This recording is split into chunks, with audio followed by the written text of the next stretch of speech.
You see,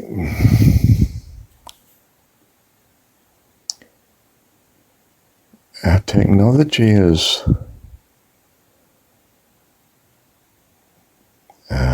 separated us, in a sense, our consciousness, from family. And it's made us desperately lonely, isolated. It's moved us around from city to city, broken up the family structure, the relationships, the neighborhoods, the relationships there too, you see. Friendships vanish after a few years by distance and mobility and crowding. And our youth sit with the curtains drawn to keep out the sunlight of nature, to keep out the natural world, locked in on their machine, imprisoned in technology, instead of in their imagination, imprisoned in the imagination of the technology, or they're watching the next program, the next. Do you know, in England when I was there, and this is, nearly 30 years ago now,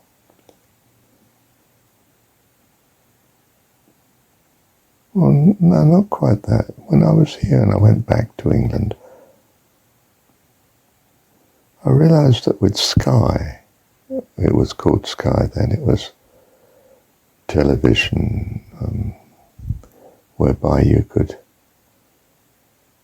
well, there were innumerable programs, something like 150 channels. And you could surf the net, as it was, or surf the availability of programs with your remote control. You could just flick from one channel to another, to another, to another. And you'd watch it for a few seconds. No, I don't like that. No, that's not very interesting. No, that's not me. Oh, no, that's not happening there yet. Perhaps I'll come back to it in a minute. I'll go on to the next one, the next one, the next one, the next one. Each one having a few second shot before being discarded because, well, there might be better. And finally you've gone through the entire repertoire of, I don't know, 150, whatever it was, channels. And you'd be back to the start again, but of course you're back to the start a good few minutes later, so perhaps the programs have changed on that channel, whichever one you're now about to access. And so you carry on endlessly searching, searching, searching, searching, searching. It's what we used to do in youth, looking for a partner. And suddenly it dawns on you, I'm wasting my time just searching. I could soar like an eagle over this potential prey. It's almost to give a negative, but you understand, I'm going to settle. This one will do. I don't care whether she's the best girlfriend that I could possibly have or not. She's all I need. I'm going to commit. I'm going to watch this program. And I'm going to stay with it. You see? We decide, well, I want is I'm an ordinary person, and an ordinary partner will be just perfect for me. That's the way God's made it. She doesn't have to be the prettiest or the most able or the most witty or the most scintillating or the most sexual or the most beautiful or whatever it is. Just an average girl will do me fine, in as far as I'm an average person. And I commit. build something wonderful called marriage. But it's only there because I commit. I don't keep surfing endlessly. And that's where, the macho young man thinks he's so mature and grown up, doing big, wonderful things on the waves, surfing. Until he realizes it's all pointless. He's going to have a home and family instead. He's getting married. My goodness, you mean he's going to settle down? Yeah. Wow.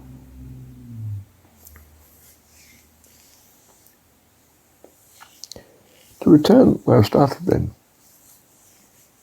the trouble of the 21st century has become desperate isolation, an inability to commit to the more natural pleasures of life and way of life, which was to have a family,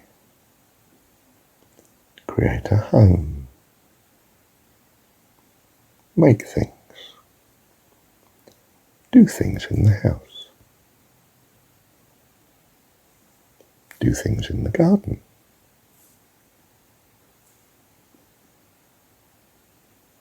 bring up children, have grandchildren, great-grandchildren,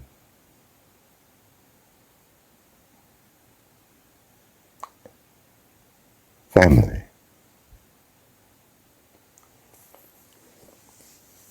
In other words, the modern world has lost its way. Nothing new. You know that, don't you? You've probably been feeling that for some time.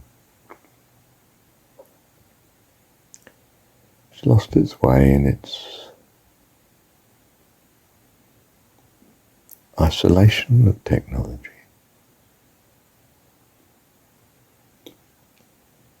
It's opened a by-road that's endless and endlessly boring and unfulfilling.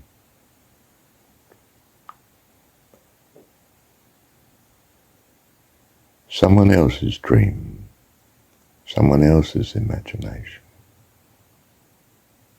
someone else's creation, fantasy, instead of your own imagination and hopes being fulfilled.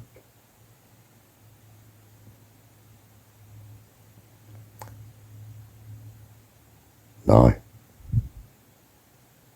not imitation or substitute life of technology, but life, real life. I speak in parables, but fresh air, countryside, people, games, interaction with others, not just machines, not just other people's fantasy, but reality, the way God made it.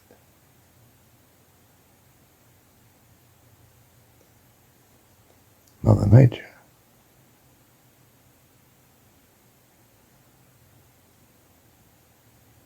Real universe, not the substitute one.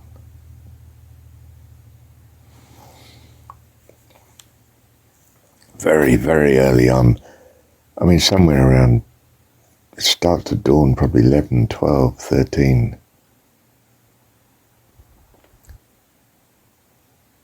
that I didn't want fiction, I didn't want television programs. I want to learn about real life because it's real life I want to live in. Mum was hooked on, dramas and horror stories too. I mean, oh goodness. I mean, fiction, romantic films, Hollywood rubbish. I don't mean that disparagingly, but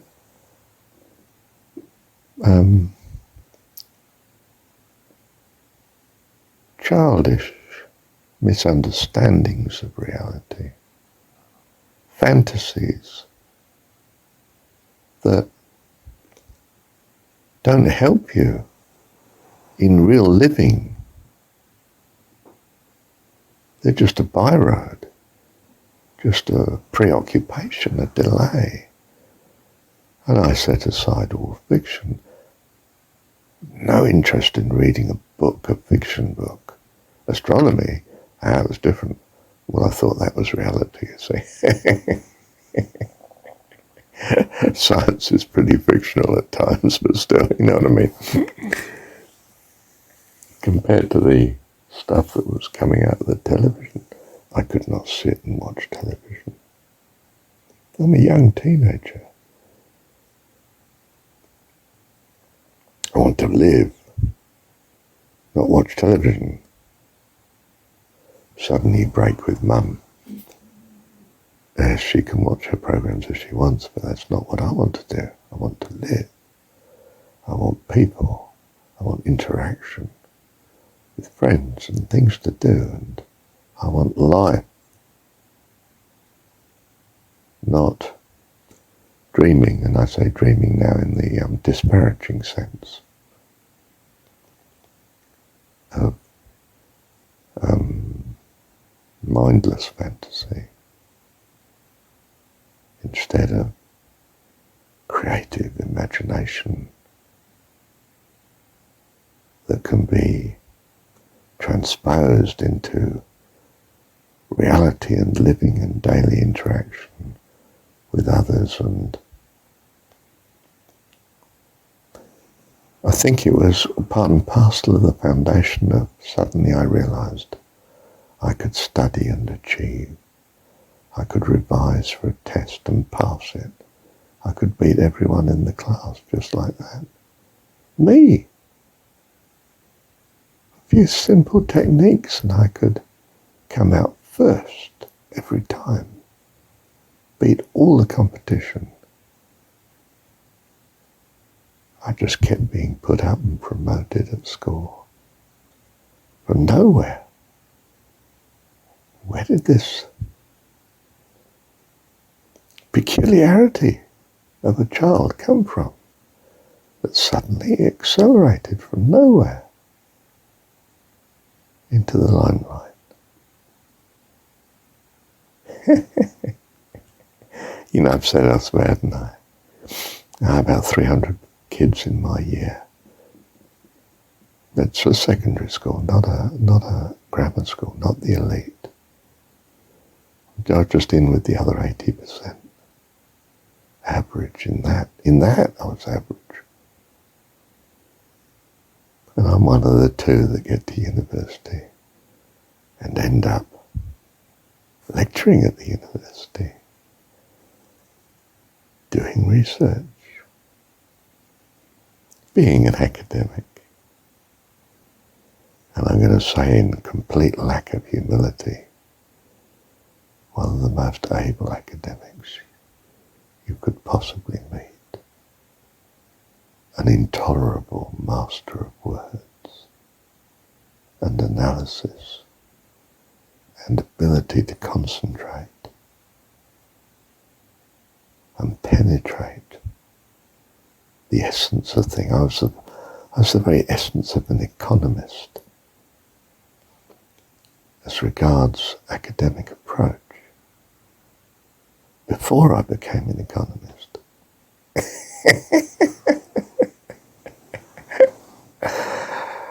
And I'd say lack of humility because I just know I was good.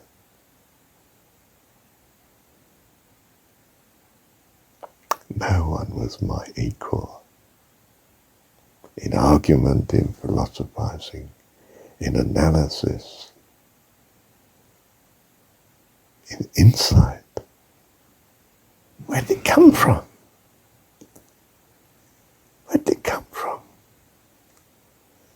think it came from setting aside the pointless fantasy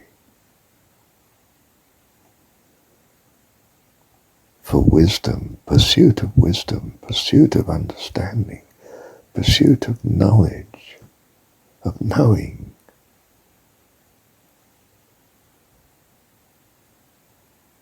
Rationality, logic, reasoning.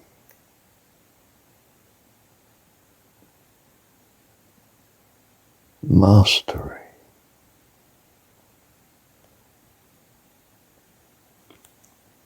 I'm one of the few academic people that actually found academia didn't keep me from God or take me from God, but led me right into the center of God.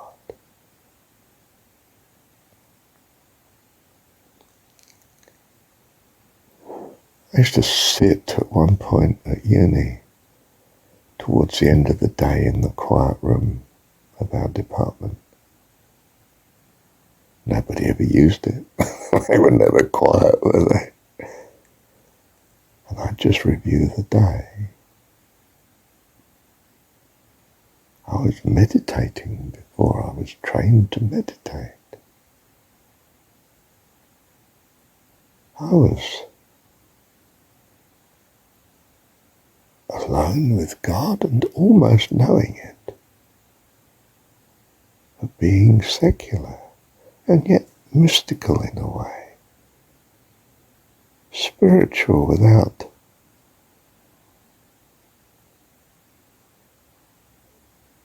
realizing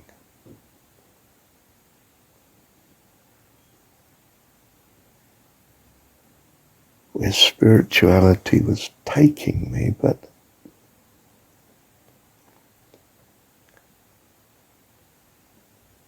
becoming interiorized by just quietness, alone in a room, thinking through the day.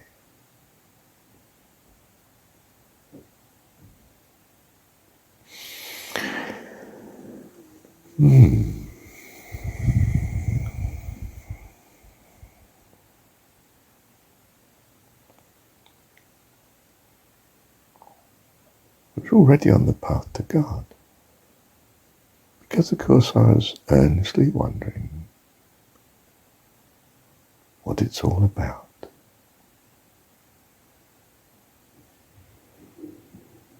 As if I was watching myself, seeking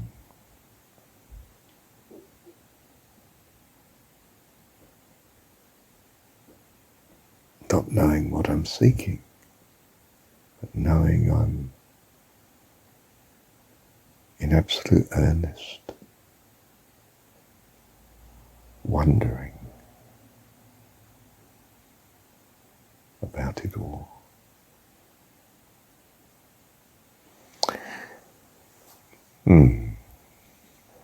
Some people come through tragedy. We all do to some extent. Frustration and difficulty and loss and hope. But some actually do come by reason and thought. It's a very torturous and hazardous way, because we're so poor at it. Even the best of us, like Marshall, we are so poor at consistently reasoning and understanding things. And I suppose it is that at some point we realize we are, despite our ability. We know it's so hazardously limited. And we want to reach out beyond. And that reaching out beyond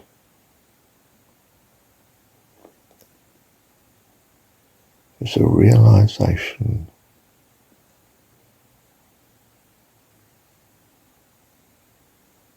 of what is conceivably, possibly beyond. And reaching into it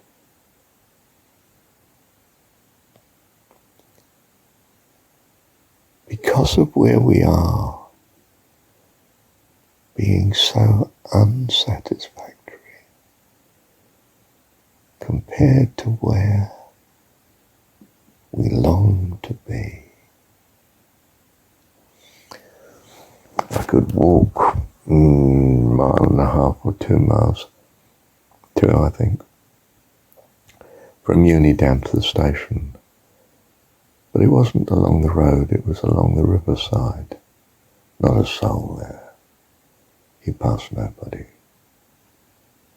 Footpath, so I mean. But you'd pass nobody usually. In fact, I think almost always.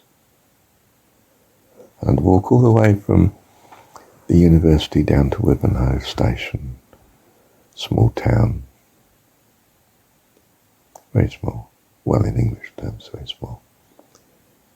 And catch the train. But the walk, I'd go along the river and through fields and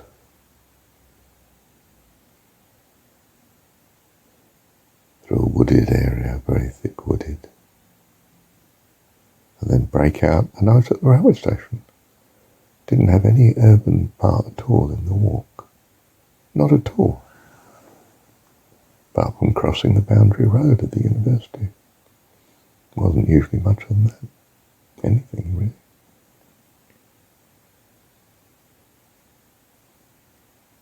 I'd be in such deep thought. I knew I was an ascetic.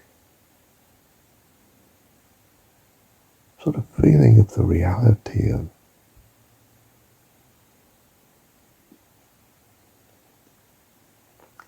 being a hermit, being a monk, being a pilgrim, being spiritual, which was not the same as being academic. Although my academic life had found me to it.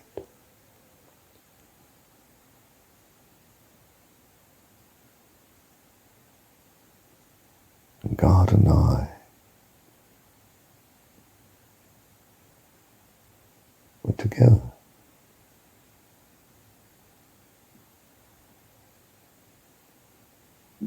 Me alone on the walk. I'm talking now not when I was studying, so much as because I was still at university. I'm a professional student, you see. I was paid to be lecturing and so on, or research, paid to do research, I think, mostly at the time. And I was married.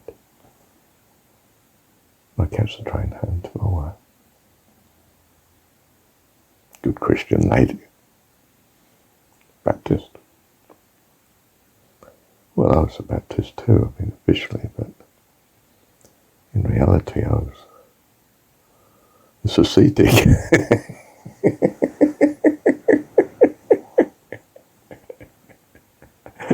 In the modern world. Well, it was modern then, 20th century.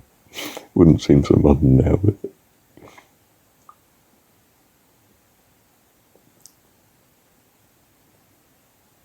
I'm come that you might have life,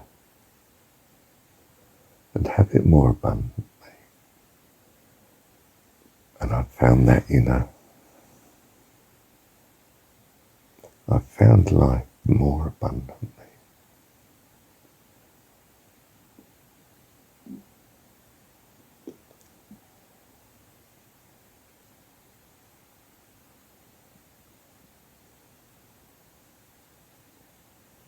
Wow. Love you, Heavenly Father.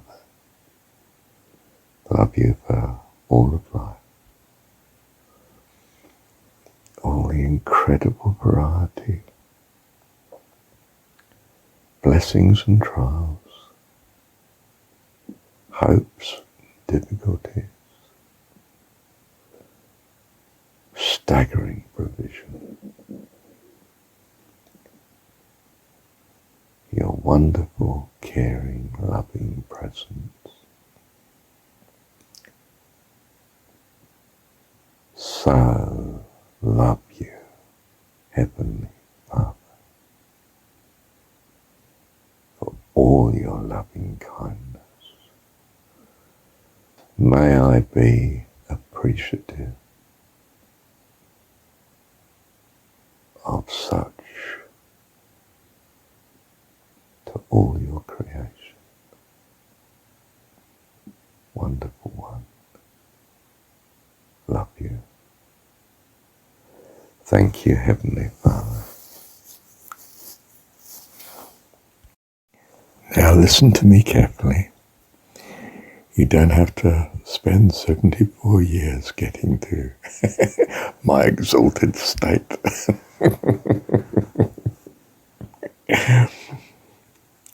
You can do it at 11 or 12 and not waste your time. Well, it wasn't a waste of time. In reflection, I enjoyed it. But now is the time to worship. Not when you're an old chap. Not when you're an old lady reflecting by the fire. But now, in whatever stage of life you're in, you can simply jump into it. Just like that. If you want to. I'll tell you how to do it.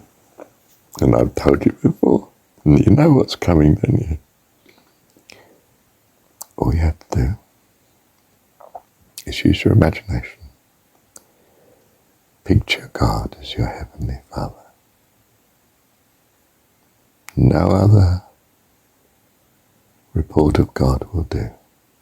He's your loving Heavenly Father. And He's certainly powerful enough to care for you day in, day out. Okay? This is life eternal. To know Him. And I'll now tell you how to do that. Well, first of all, you remember that He is your Heavenly Father that loves you. And hopefully you've got some insight into what that might mean because you've experienced having parents. And the culture you've been in. Now, what do you do to make this jump? I'll tell you,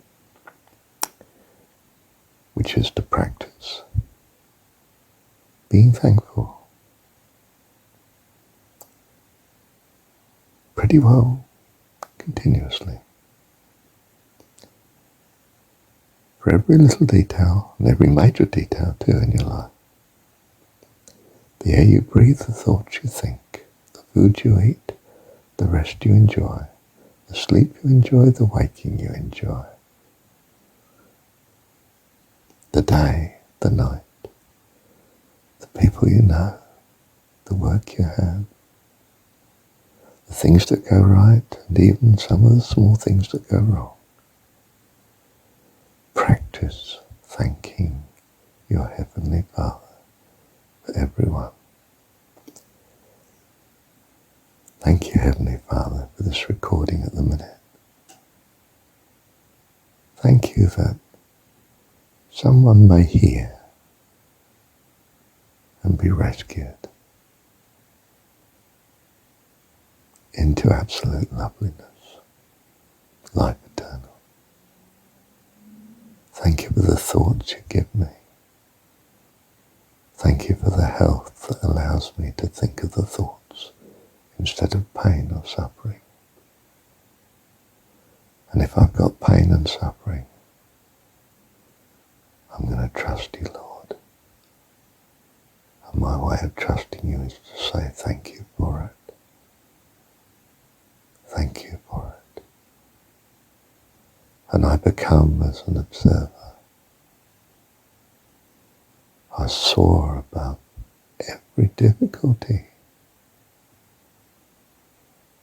by trusting you, by simply, mechanically seeking out everything that I'm able to trust you for and thank you for. And to begin with, that's just for the obviously good things. But after a while, it spreads to everything in your life. And your life turns into a miracle way beyond your present imagination. You have no idea. Use that word. What a portal this is into fulfillment of goodness and blessedness. And you can do it here and now. I'll tell you why. Because you're a child of our Heavenly Father.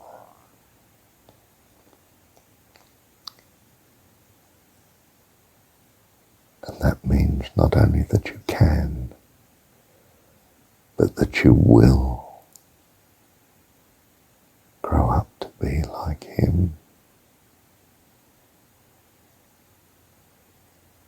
Utterly, unutterably fantastic.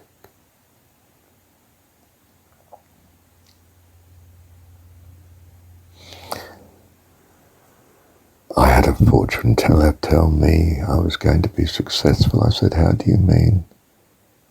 Well, I'd reached the boundary of his understanding. He couldn't tell me, he just mumbled on about how rich he was. I already knew I valued a wealth that was different to that. And that's what my destiny, my fortune was to be. I left my dad's wealth behind in a noble loyalty to Mum. I knew I was losing it.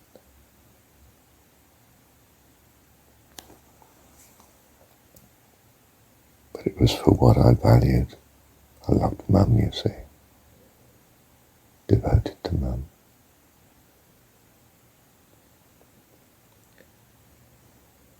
And what did it leave me with?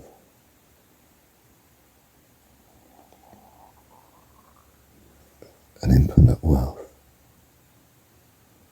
with my infinite God. It took a little while to realize the fullness of that. But compared to eternity, it was but a moment of time.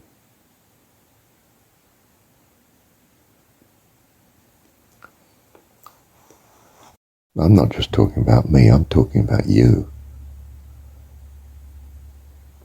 You're on the same journey. You can make it a long and arduous journey. But all roads lead to Rome, and it's much better than Rome, I might point out. But some roads are extremely winding and tortuous, with much sorrow, and there's no need to come that way. You just practice being thankful to God. It's as simple as that. Look, listen to me. When someone's truly thankful to you for something you've done that benefits them, wow, you feel so blessed.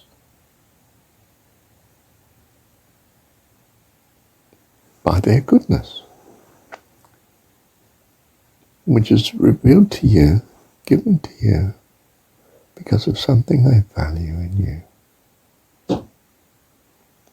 If you feel like that, if you respond so well when your children are thankful to you for being their dad or their mum,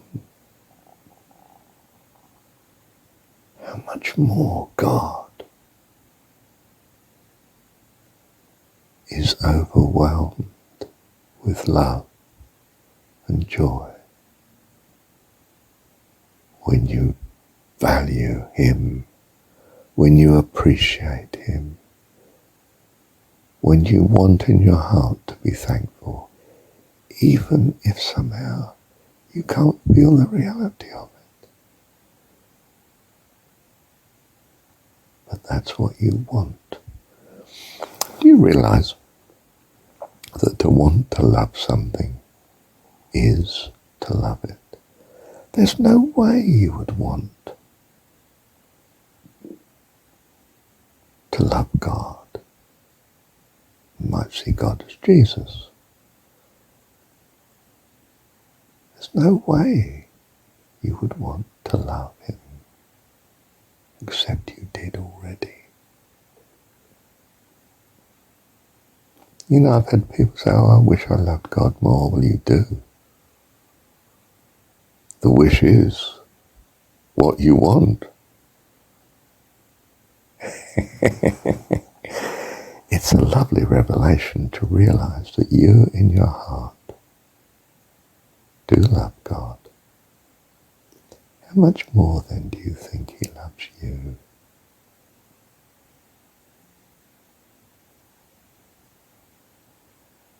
You who is created.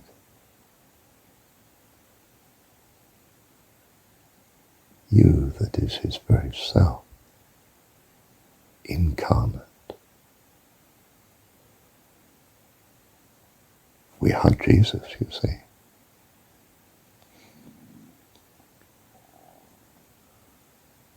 If you're in a different culture, you'd say we are the Buddha. We are Arjuna. Perhaps we are Muhammad.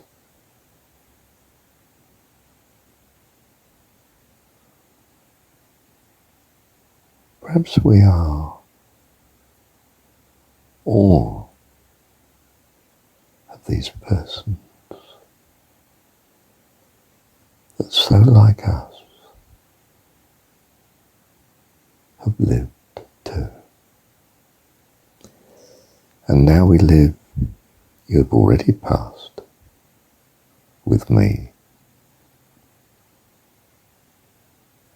into this life eternal, because you touched on knowing the true God, your Heavenly Father. For this is life eternal, to know thee, the only true God, and Jesus Christ, whom thou hast sent.